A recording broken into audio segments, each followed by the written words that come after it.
Sa isang tahimik na silid-aklatan ng Unibersidad ng Oxford, ang tunog lamang ng mahihinang kaluskos ng papel at mahihinang tikatik ng ulan sa labas ang maririnig.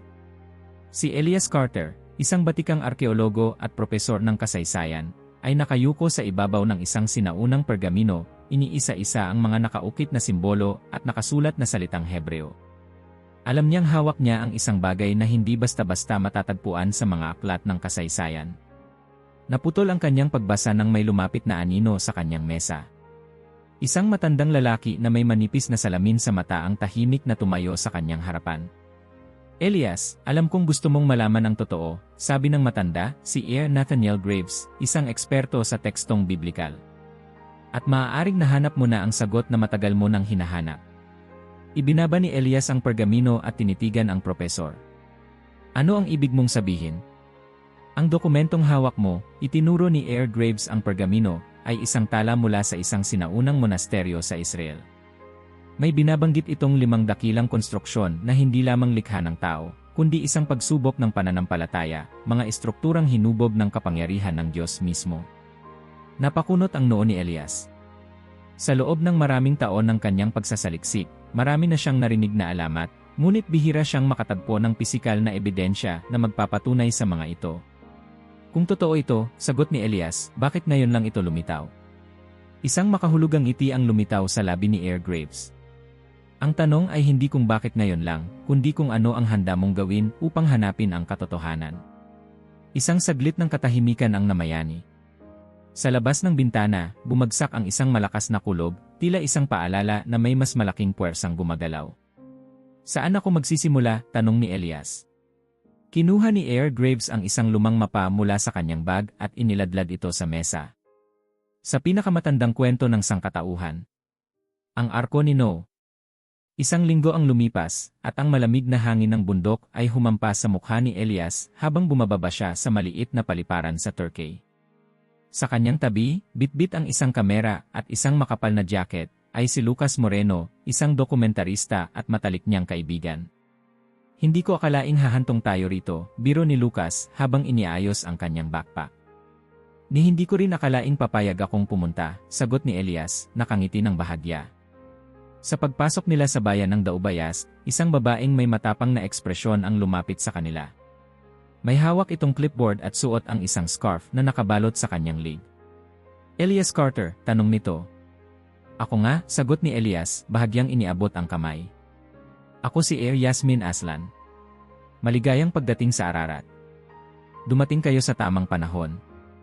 At bakit naman, tanong ni Lucas. Dahil may natagpuan kami. Isang bagay na maaaring magbago sa lahat ng ating nalalaman tungkol sa Arko ni Noe. Sa ilalim ng makapal na nyebe sa paanan ng bundok, may isang kahina-hinalang hugis na nakabaon sa yelo, isang porma na tila isang napakalaking barko. Hindi ito natural na anyo ng bato, at ayon sa mga pagsisiyasat ng mga lokal na arkeologo, ang materyales na ginamit dito ay hindi pangkaraniwan sa lugar na iyon. Habang tinitingnan ni Elias ang mga labi ng kahoy na natagpuan malapit sa lugar, isang malamig na pakiramdam ang gumapang sa kanyang katawan. May isang bagay sa anyo ng barkong ito na nagbigay sa kanya ng hindi maipaliwanag na kilabot. Ang komposisyon ng kahoy na ito ay hindi mula rito, paliwanag ni Yasmin habang pinapakita ang isang sample sa ilalim ng ilaw. At ang betumeng ginamit bilang pampatibay, hindi ito basta natural na nagmula sa paligid. Nangangahulugan ba ito na? Tanong ni Lucas, hindi matapos ang pangungusap. Hindi pa natin masabi ng sigurado, sagot ni Elias, ngunit may bumabagabag na sa kanya. Ngunit maaaring ito nga ang isang bakas na matagal nang hinahanap ng sangkatauhan. Napatingin si Yasmin sa kanya. At kung totoo nga, nagtagal ang katahimikan bago sumagot si Elias. Kung totoo nga ito, maaaring hindi lang ito tungkol sa Arko. Maaaring ito ang simula ng isang misteryo na mas malaki pa kaysa sa inaakala natin. Sa kabila ng makapal na ulap sa ibabaw ng Mount Ararat, isang sigwa ang tila bumubulong sa kanilang paligid. Isang malamig na paalala na minsan, ang nakaraan ay hindi natutulog, ito'y nag-aabang ng tamang oras upang muling lumitaw. Bago magsimula, mag-subscribe ka na sa channel at i-like ang video para hindi mo makaligtaan ang anumang detalye ng kwentong ito na kahanga-hanga. Mataas ang araw nang tumapak si Elias sa malamig na lupa ng Daubayas, isang maliit na bayan sa paanan ng Mount Ararat. Sa kanyang tabi, si Lucas ay abala sa pagsasaayos ng kanyang kamera, habang si Yasmin Aslan ay naglalakad ng mabilis, tinuturo ang direksyon kung saan nila matatagpuan ang diumanoy labi ng arka ni Noe. Nariyan na tayo, sabi ni Yasmin, itinuro ang isang landas na natatakpan ng nyebe. Dito sa lokasyong ito unang nakita ang kakaibang hugis sa ilalim ng lupa. Naglakad sila pababa sa isang mabatong daan, at unti-unting lumantad ang isang bagay na nagpaalab sa kuryosidad ni Elias. Isang malaking hugis na tila balangkas ng isang lumang barko ang nakausli mula sa natunaw na bahagi ng yelo. Ang sukat nito ay hindi pangkaraniwan, napakalaki, na halos kasinlaki ng isang modernong barko ng kargamento. Imposibleng natural formation ito, sabi ni Elias habang iniikot ang tingin sa paligid. Ang tanong ay paano ito nakarating dito? May mga teorya, sagot ni Yasmin habang inilalabas ang ilang dokumento mula sa kanyang bag. Sa nakalipas na ilang dekada, maraming ekspedisyon na ang nagsuri sa lugar na ito. Noong 1959, isang pilotong Turko ang unang nakapansin ng estrukturang ito mula sa himpapawid. Simula noon, maraming pagsisiyasat ang isinagawa at ilan sa mga natuklasan ay labis na kapansin-pansin. Ipinakita niya sa kanila ang isang lumang larawan, isang aerial shot ng lugar kung saan nakikita ang hugis ng isang malaking barko na nakabaon sa lupa. Ito ba ang posibleng arka ni Noe? Tanong ni Lucas habang kinukunan ito ng larawan. Iyan ang pinagdedebatehan hanggang ngayon, sagot ni Yasmin. Ang komposisyon ng material na natagpuan dito ay may kakaibang halo. Ang kahoy na nakita sa paligid ay may patong ng isang substance na kahawig ng bitumen, parehong material na sinasabing ginamit ni Noe upang patibayin ang kanyang arka. Napayuko si Elias at kinuha ang isang maliit na piraso ng kahoy mula sa isang excavation site malapit sa kanila. Sa kabila ng pagiging luma nito, tila hindi ito basta-basta nasira ng panahon. Kung totoo nga na ito ang arka, ani Elias, ibig sabihin ay may katotohanan ang kwento ng malaking baha. At kung totoo iyon, ano pa ang hindi natin alam? Matapos ang ilang oras ng pagsusuri sa lugar, bumalik ang grupo sa research facility na itinayo malapit sa base ng bundok. Dito, sinalubong sila ng isang matandang lalaki, isang eksperto sa mga sinaunang sulatin na ipinakilala bilang Professor Hassan Demer. May gusto akong ipakita sa inyo, sabi ng profesor, inilabas ang isang antigong kahon mula sa isang lumang istante. Binuksan niya ito, at tumambad sa kanila ang isang tabuleta na may mga nakaukit na cuneiform, ang sinaunang sistema ng pagsusulat ng mga Sumeryo. Malinaw na ito'y napakatanda, ngunit ang ukit sa bato ay buo pa rin. Ito ay isang salaysay tungkol sa isang malaking baha, sabi ni Professor Demer habang inilalapag ito sa mesa. Hindi ito mula sa Biblia, ngunit kapareho ng kwento ni Noe. Tila hindi makahinga si Elias habang binabasa ang pagsasalin. Ang kwento ay tungkol sa isang tao na tinawag na Utnapishtim, isang mortal na binalaan ng isang Diyos tungkol sa isang darating na pagbaha. Inutusan siyang magtayo ng isang napakalaking barko upang iligtas ang kanyang pamilya at ang mga hayop ng mundo. Ang epiko ni Gilgamesh, bulong ni Elias. Isa sa pinakalumang kwento ng sangkatauhan. Tumanggo si Professor Demer. Maraming iskolar ang naniniwala na ang kwento ni Noe ay maaaring hanggo sa mas lumang bersyon ng baha na ito. Ngunit may napansin si Elias, isang partikular na bahagi ng sulatin na tila hindi napapansin ng karamihan. Narito, itinuro niya sa isang linya. Sinasabi rito na ang barko ni Utnapishtim ay hindi lang basta isang kahoy na bangka. Ayon sa teksto, ito ay itinayo gamit ang isang material na tinatawag na bato ng mga Diyos. Napakunot si Lucas. Ano ang ibig sabihin niyan? Hindi ko pa alam, sagot ni Elias, ngunit kung tama ang hinala ko, maaaring may koneksyon ang mitolohiyang ito sa iba pang mga misteryosong istrukturang ating pag-aaralan. Kinabukasan, bumalik sila sa excavation site upang magpatuloy sa kanilang pagsisiyasat. Sa kabila ng malamig na hangin at lumalakas na hangin sa paligid, hindi nila alintana ang pagod at paglamig. Habang sinusuri ni Elias ang paligid, isang bagay ang kumislap sa dulo ng isang malaking tipak ng bato. Lumapit siya at hinawi ang nyebe gamit ang kanyang guwantes. Doon, nakita niya ang isang nakaukit na simbolo, ang parehong simbolo na nakita niya sa Jeric sa isang lumang dokumento. Yasmin, sigaw niya. Mabilis na lumapit si Yasmin at Lucas. Nang makita niya ang ukit sa bato, namutla siya. Impossible, bulong ni Yasmin. Ano ito? Tanong ni Lucas. Kapatid na simbolo ito ng isang ukit na natagpuan sa ilalim ng isang lumang templo sa Mesopotamia, sagot ni Yasmin. Ngunit paano ito napunta rito? Napatingin si Elias sa kalangitan, kung saan ang madilim na ulap ay tila nagbabadya ng paparating na unos. Sa kabila ng lahat ng kanilang natuklasan, pakiramdam niya ay wala pa silang nakikitang buong larawan. Maaaring may mas malaking koneksyon ang lahat ng ito kaysa sa inaakala natin, ani Elias. At kung totoo iyon, maaaring hindi lang ito tungkol sa Arka ni Noe. Maaaring ito ang susi sa isang mas malawak na misteryo. Ang unang patak ng ulan ay bumagsak sa kanyang pisngi, at sa di kalayuan, isang malakas na dagundong ng kulog ang umalingaw-ngaw, tila isang babala mula sa nakalipas. Ang alikabok ay sumasayaw sa hangin nang dumating si Elias, at ang kanyang kuponan sa isang malawak na kapatagan sa Jordan Valley. Sa harap nila, ang mga guho ng sinaunang Jeric ay nakakalat sa ilalim ng araw, tila mga tahimik na tagapagbantay ng isang lumang lihim. Narito tayo, sabi ni Lucas habang inaayos ang kanyang kamera, kinukunan ang tanawin ng mga wasak na pader. Ang lungsod na bumagsak sa utos ng Diyos.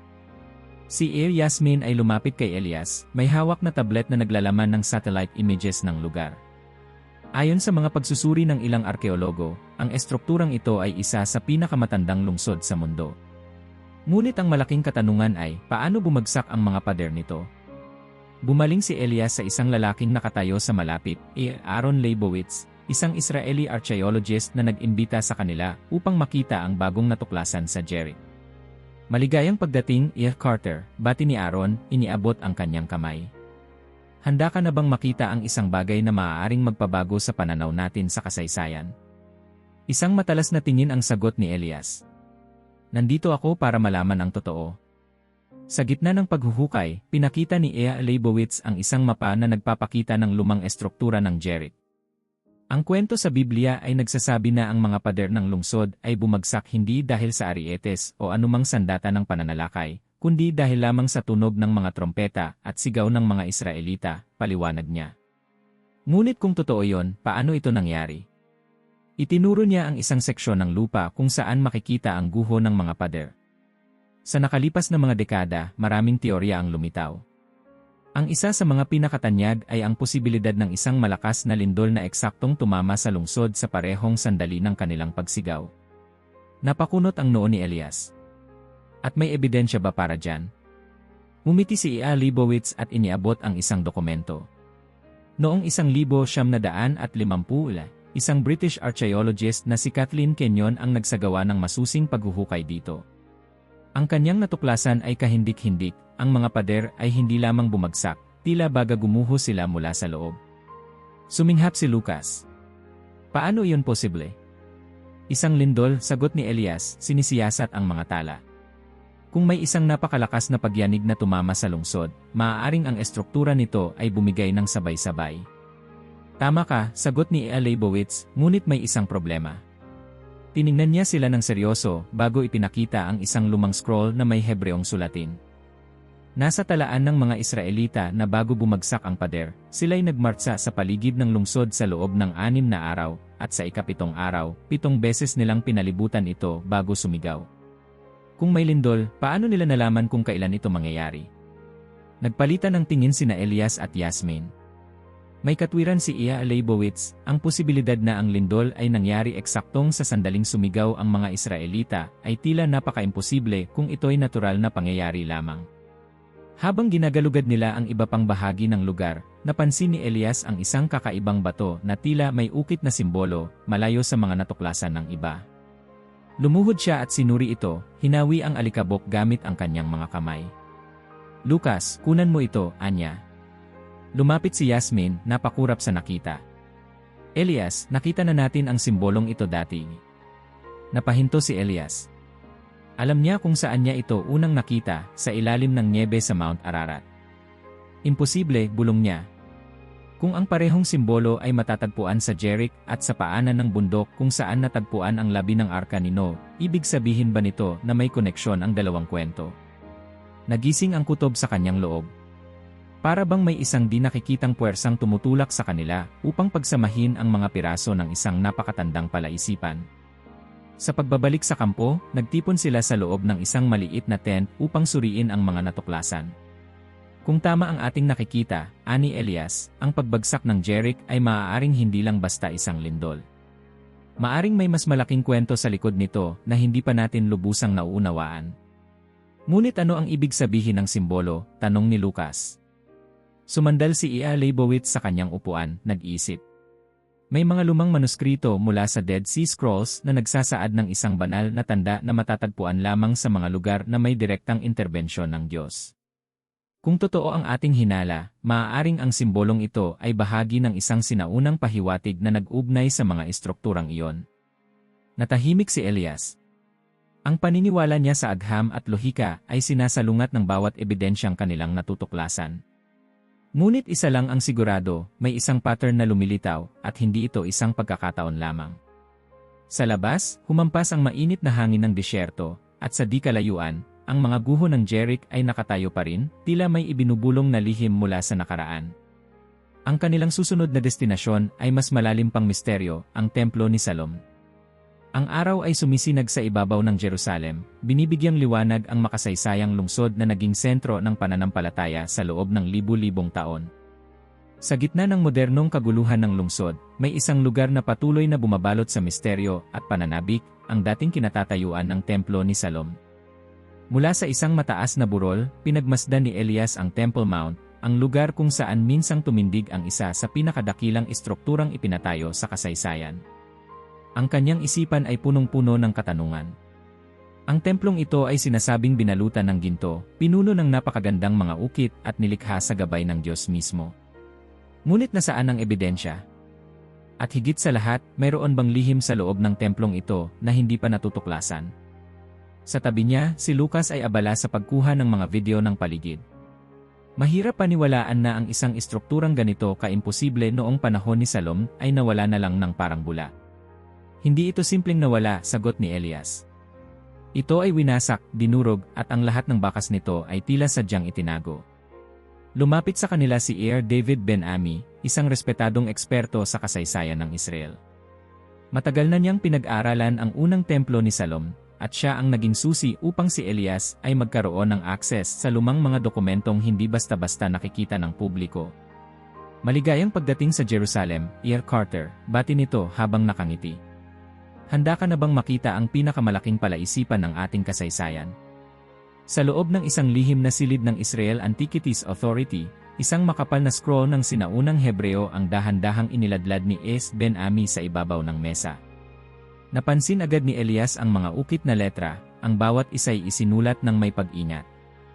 Ito ang isa sa ilang dokumentong natira na tumutukoy sa orihinal na plano ng templo ni Salom, paliwanag ni Ben-Ami. Ang opisyal na kasulatan ay nawala na, ngunit ang isang ito tila isang personal na talaan ng isa sa mga tagapagtayo ng templo. Pinag-aralan ni Elias ang bawat linya. Nakasaad dito ang mga detalyeng mas kahanga-hanga kaysa sa anumang narinig niya noon. Ang mga dingding ay nilagyan ng purong ginto at pilak na nagpapatingkad sa loob ng templo sa sandaling tamaan ito ng sikat ng araw. Ang mga haligi ay mula sa pinakamahalagang kahoy na dinala mula pa sa Lebanon. Ang mga estatwa ng mga kerubin ay kasing laki ng isang tao, nililok ng may napakahusay na detalye. Pero isang partikular na linya ang nakapagpahinto sa kanya. At sa kailaliman ng templo, itinatago namin ang ilaw ng Panginoon, ang huling alaala ng tipan. Napatingin si Elias kay Ben-Ami.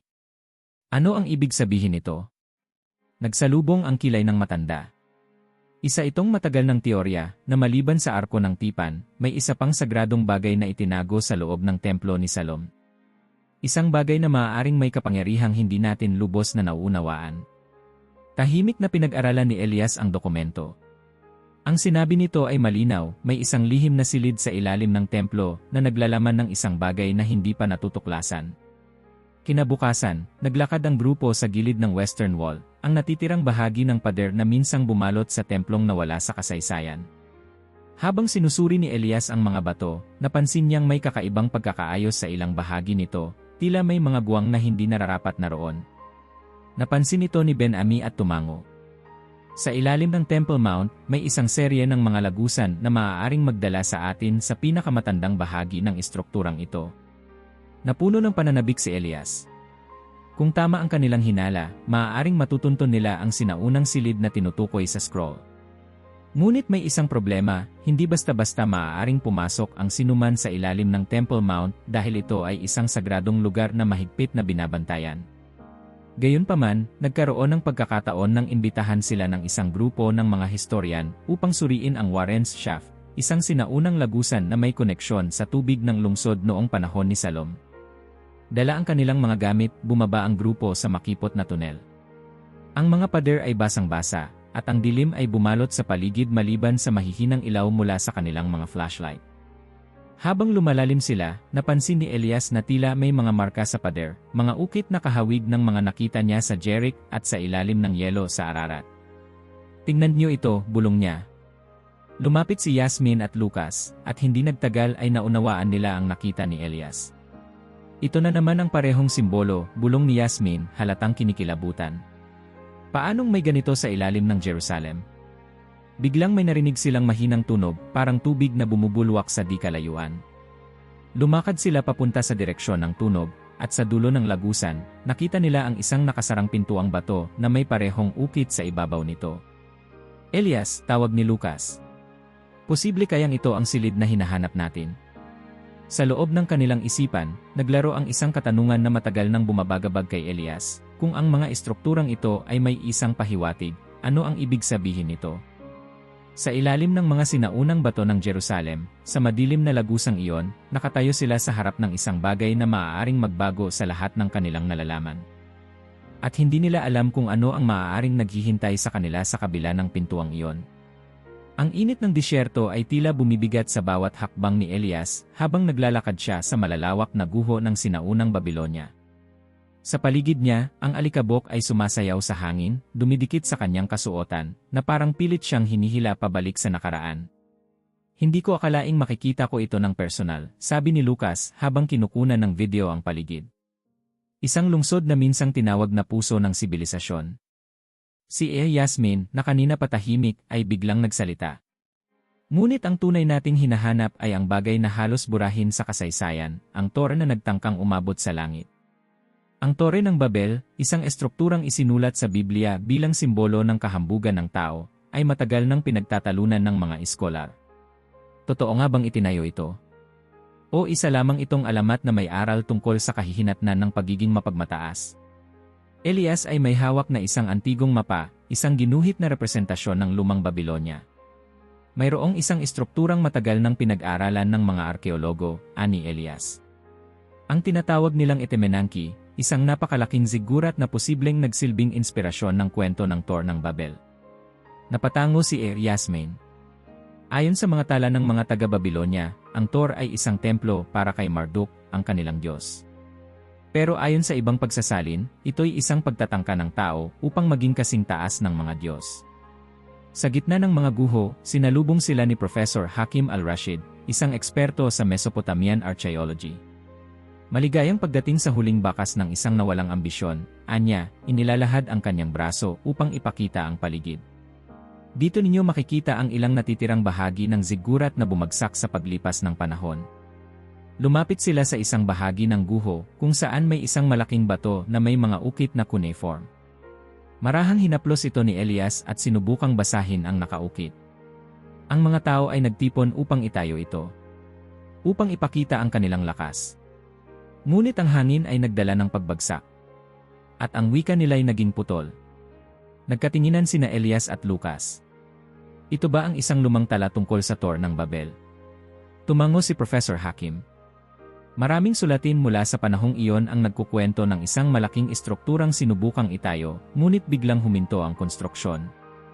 Ang isang teorya ay nagsasabing isang matinding sakuna ang nagpabagsak sa gusali, marahil isang lindol o isang biglaang pagbaha. Napaisip si Elias. Ang parehong nangyari sa Jericho. Ang parehong nangyari sa Arka ni Noe. Ang parehong nangyari sa templo ni Salom. Laging may sakunang pumipigil sa mga estrukturang ito, bulong ni Elias. Kapag nalampasan ng tao ang limitasyon niya, tila may puwersang nagpapabagsak sa kanyang gawa. Habang sinusuri nila ang mga natagpuang bahagi ng istruktura, napansin ni Elias ang isang maliit na silid sa ilalim ng isa sa mga gumuhong dingding. Pumasok siya dito, at sa loob, may isang luma at sirasirang tabletang luwad na tila itinago sa isang sulok. Inabot ito ni Lucas kay Yasmin na maingat na tinanggal ang alikabok sa ibabaw nito. Nang makita niya ang mga simbolo, nanlaki ang kanyang mga mata. Elias! Ito ang parehong simbolong nakita natin sa Jericho at sa ilalim ng Temple Mount, anya, halos hindi makapaniwala. Mabilis na lumapit si Elias at tiningnan ito. Hindi siya maaaring magkamali, ang ukit na ito ay eksaktong katulad ng mga simbolo mula sa iba pang mga sinaunang lugar. Hindi maaaring nagkataon lang ito, sabi ni Lucas. Ano ang ibig sabihin nito? Huminga ng malalim si Elias. Ang mga gusaling ito may isang puwersa na tila naugnay sa kanila. Isang bagay na maaaring mas matanda pa kaysa sa mismong sibilisasyon. Sa kanilang pagbabalik sa kampo, si Elias ay tahimik, iniisip ang lahat ng kanilang natuklasan. Hindi na ito simpleng paghahanap ng mga sinaunang istruktura, ito'y isang palaisipan na tila may nagtatangkang itago sa kasaysayan. At ngayon, unti-unti na niyang nakikita ang pattern. Kung tama ang kanyang hinala, ang kanilang susunod na destinasyon ay hindi lamang magpapakita ng kasaysayan, kundi maaaring magdala sa kanila sa sagot na matagal na nilang hinahanap. Bumalik si Elias sa Jerusalem, isang lungsod na ngayon ay mas higit pa niyang nauunawaan matapos ang kanyang mga paglalakbay sa iba't ibang bahagi ng mundo. Ngunit ngayong siya ay narito muli, may isang tanong na patuloy na bumabagabag sa kanyang isipan, ano ang tunay na papel ng templo sa kasaysayan ng sangkatauhan? Habang naglalakad siya sa kahabaan ng Western Wall, pinagmamasdan niya ang natitirang bahagi ng isang istrukturang minsan ay tinatawag na tahanan ng presensya ng Diyos. Ngunit hindi ito ang unang templo ni Salom na kanyang inaral noong una. Ito ang ikalawang templo, itinayo matapos ang matinding pagsubok ng pagkakatapon ng mga Hudyo sa Babylonia. Sa tabi niya, si Lucas ay tahimik na kinukunan ng video ang makasaysayang pader.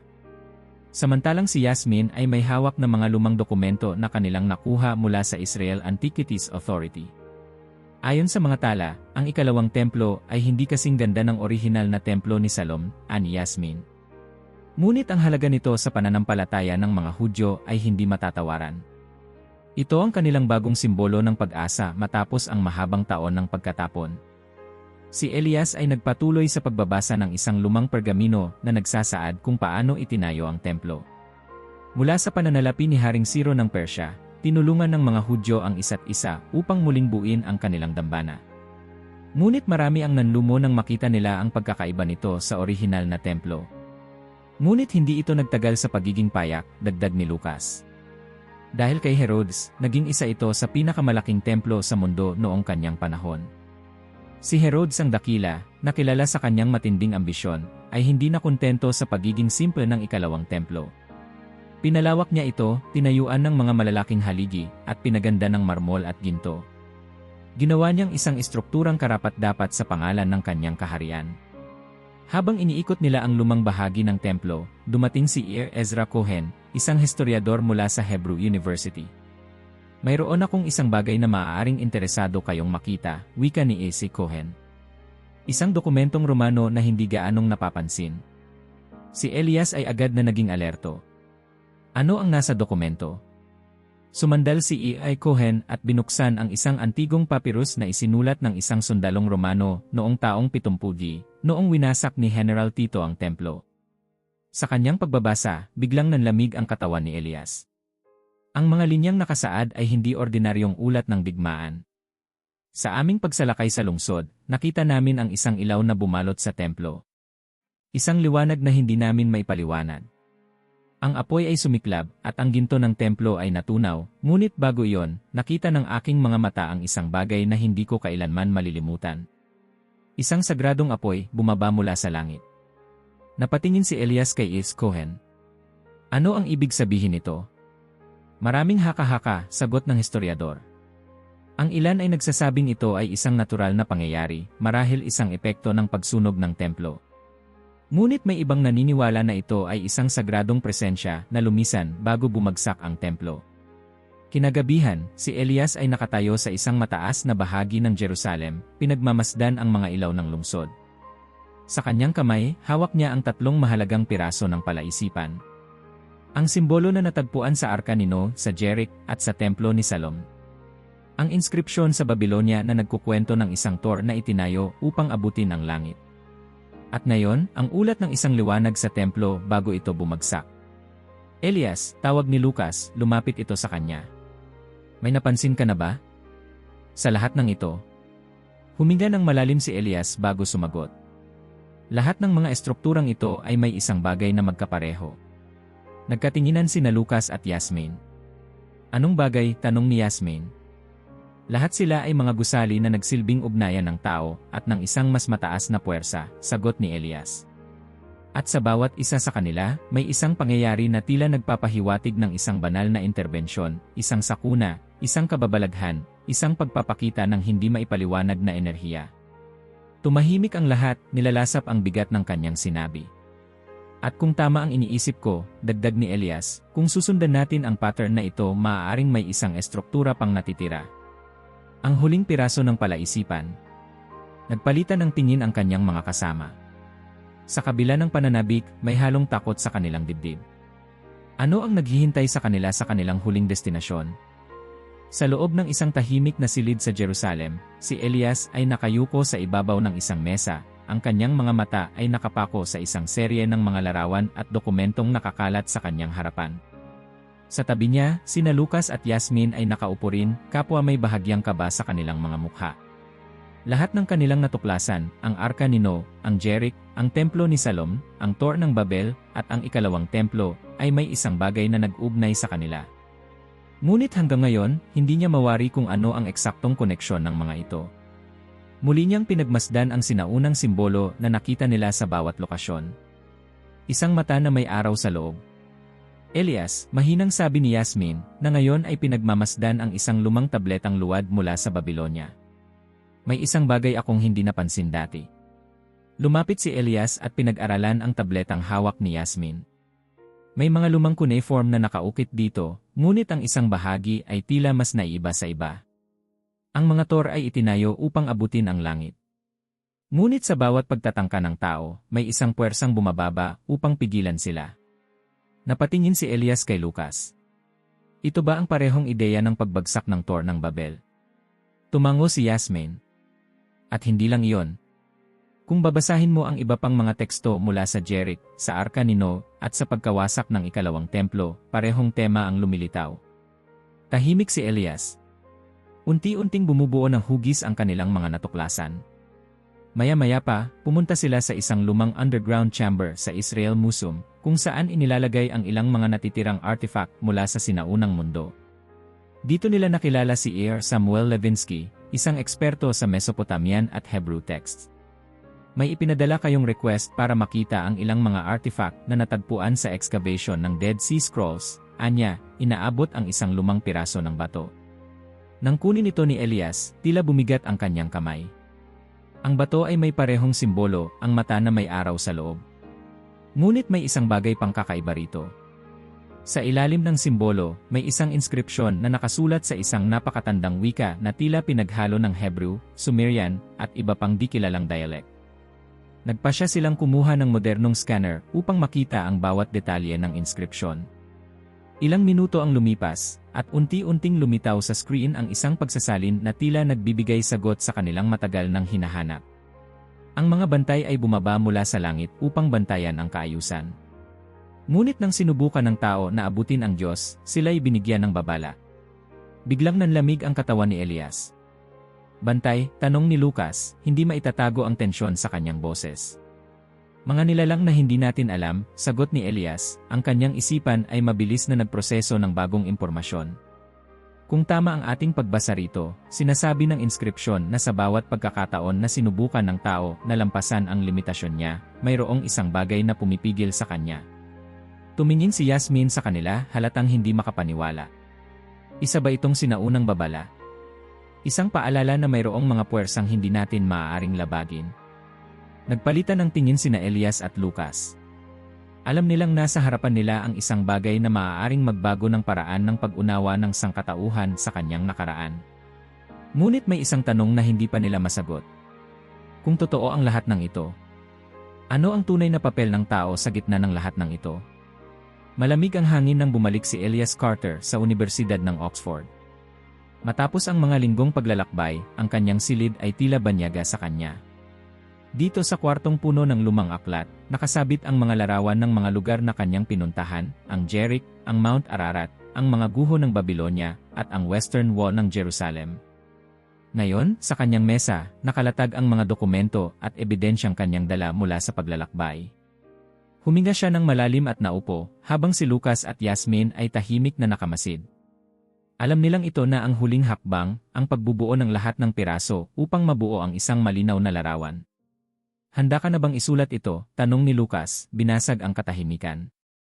Tumingin si Elias sa isang blankong papel sa kanyang harapan. Sa loob ng maraming taon, sanay siyang magsulat ng mga akademikong artikulo batay sa lohika at agham. Ngunit ang kwento sa kanyang harapan ay hindi simpleng kwento ng kasaysayan, ito ay isang bagay na lampas sa kanyang inaasahan. Itinaas niya ang kanyang panulat at sinimulang isulat ang kanyang papel. Ang misteryo ng mga dakilang konstruksyon, isang ugnayan sa pagitan ng tao at ng banal. Sa loob ng 3 araw, halos hindi siya natulog. Pinagsama niya ang lahat ng kanilang natuklasan, ang pattern ng pagbagsak ng mga sinaunang istruktura, ang kakaibang mga inskripsyon, at ang mga hindi maipaliwanag na pangyayari na tila may isang puwersang nakikialam sa kasaysayan. Habang binabasa ni Yasmin ang unang draft ng kanyang artikulo, hindi niya napigilang magtanong, sa tingin mo ba, Elias, may isang puwersang talagang gumagabay sa mga kaganapang ito? Hindi agad sumagot si Elias. Tinitigan niya ang huling bahagi ng kanyang isinulat. Sa bawat pagtatangka ng sangkatauhan na abutin ang langit, mula sa Arka ni Noe, sa pagbagsak ng Jericho, sa pagkakabuo ng templo ni Salom, sa Tor ng Babel, hanggang sa ikalawang templo, may isang hindi maipaliwanag na sagabal na palaging humahadlang sa kanilang tabumpay. Isang bagay na tila nagdidikta kung kailan dapat huminto ang tao. Ito ba ay simpleng epekto ng kalikasan? O ito ba ay isang mas mataas na batas na hindi natin kayang lampasan? Pinikit ni Elias ang kanyang mga mata. Matagal na niyang tinanggap na ang agham ang tanging sagot sa mga tanong ng kasaysayan. Ngunit ngayon, may puwang sa kanyang isip na hindi niya kayang punan ng siyensya lamang. Sa ngayon, sagot niya kay Yasmin, hindi ko pa alam. Ngunit ang isang bagay ay sigurado, hindi aksidente ang pattern na ito. Ilang araw ang lumipas, at ang artikulo ni Elias ay opisyal nang nailathala.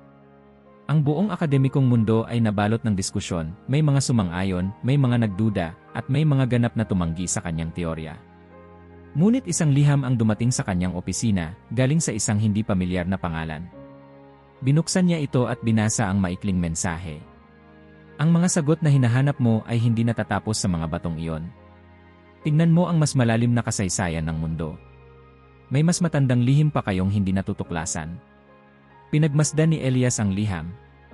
Sa ilalim ng pirma ng nagpapadala, may isang maliit na ukit, ang parehong simbolo ng mata na may araw sa loob. Napangiti si Elias. Tila nagsisimula pa lamang ang kanyang paghahanap. Kung nakarating ka hanggang dito, iwan ang komentaryo na tagpuan ang lihim para malaman namin. Huwag kalimutang mag-subscribe sa channel at ibahagi ang video na ito sa mga kaibigan at pamilya.